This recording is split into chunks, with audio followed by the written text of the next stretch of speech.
Real fast rundown for typically what everybody's health problems are is you got to understand what the blood is. Blood is flour. Your flour contains like 80% iron.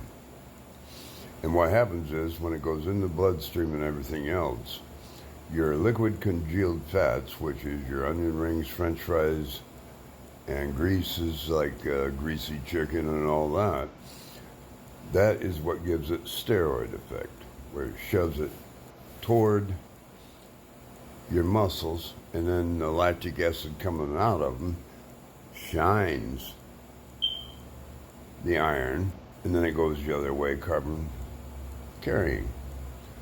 But the problem is too many people have high soda and everything else, high sugar and everything else. What that does is that creates a tear down of all the cells, and everything else is putting an extreme high amount of fat from the cells that it didn't completely destroy or use the fat going back into intestines. Well, when you're not on sugar, you've got to be ingesting chicken broth and everything else to protect your intestines while you're off of sugar. Now, your bacteria itself is basically albino and mildew, both of them together. You're all white, proven from asexual source. And what happens is that in the body, outside the body, it's your hair. Inside the body, that same mildew or albino is the bacteria. And that's what makes you sick. So high concentration of sugar coats the bacteria. Now, the only thing that actually has an insulin effect is vitamin C. It's the only thing in the body destroy sugar that actually destroys it. It is your liver, it's throughout your whole blood system, it's your insulin equivalent, because it is the only thing does destroy sugar, while the bacteria, when it coats with it, it keeps it from cells from getting it. That's also a part effect of it with your normal bacteria in your body. But when you have too much sugar, that's when it's yeah, your bacteria goes crazy, grows more, because it's all that volcanic acid. It's all volcanic acids from all this going on. And that's when it gets in your body, it's just an acid, but the second it's in there, coated with sugar, then it's a bacteria, and it goes crazy. Now, the reason they all have the same symptoms is because all the different acids in the air and everything else you're breathing in and touching on skin and in your water and all that, it takes a while for one to dominate. You got basically 75 infections taken off the second you high dose sugar. Takes a while for the one that's got the most to destroy the other ones.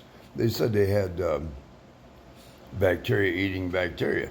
No, that's where you touch the outside of two things. The surface cohesion combines them as one, and the heavier atomic weight dominates.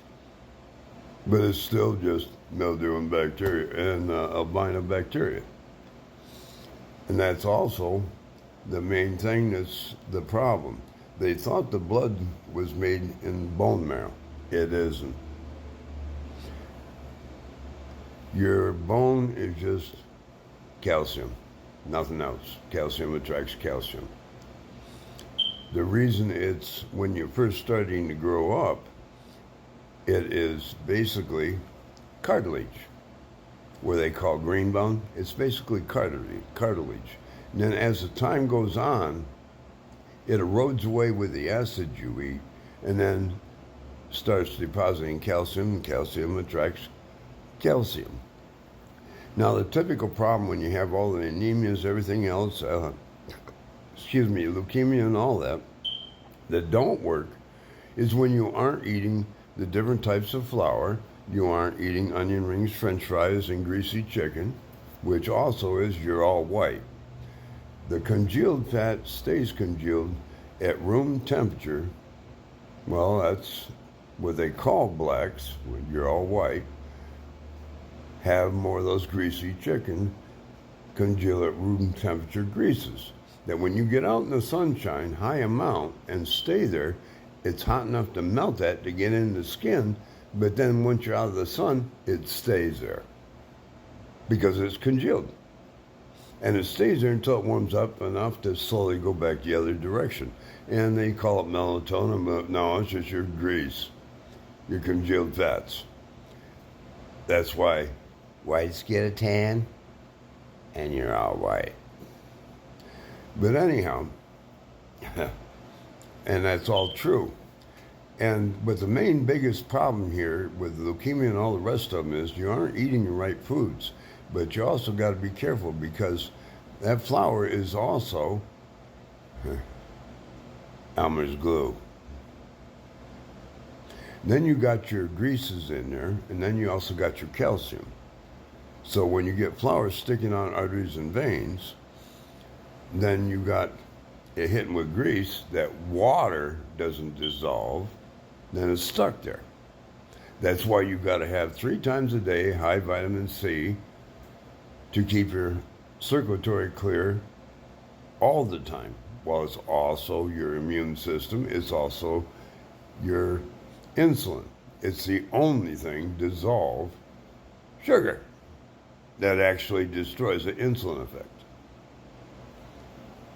And the biggest problem is if a dog licks your face, you can get H. pylori, which is a bacteria, in other words, another acid that's normal in dog's stomach. If he licks your face and you're consuming soda and all the rest of this stuff, it gives you, the sugar coats it that it can survive in the stomach. And once it survives in the stomach, you get massive ulcerization when you keep having high dose of soda. And when you do, it goes into bloodstream, and then it dissolves the flour, which is your red and white blood cells. Now, like I said, your red and white blood cells go one way to your muscles, but after it's around the muscles, the lactic acid comes out, makes that iron, which is red. Guess what rust is? Mildew, which is the same mildew. The lactic acid shines it up. That's when carbon goes the other way. Now, see, the problem is when you're on high dose in sugar, that steroid effect stops working. Instead, that's where it doesn't plaque over cancer cells. When you're doing it right, normal amounts, not all the time sugar, it plaques over your cancer cells or anything that's deforming, because what goes in and comes out, it causes a steroid plaquing over it. But when you're extreme high sugar, there is no plaquing over it. It lets it grow. And when it plaques over, it's just like your heart. You have outer capillaries and you have from inside the heart, it's osmosis through like 30 layers of cells. It isn't a capillary to every cell. So when the outside one by the capillaries plaque over, cancer's gone in like a day and a half when you're doing it right.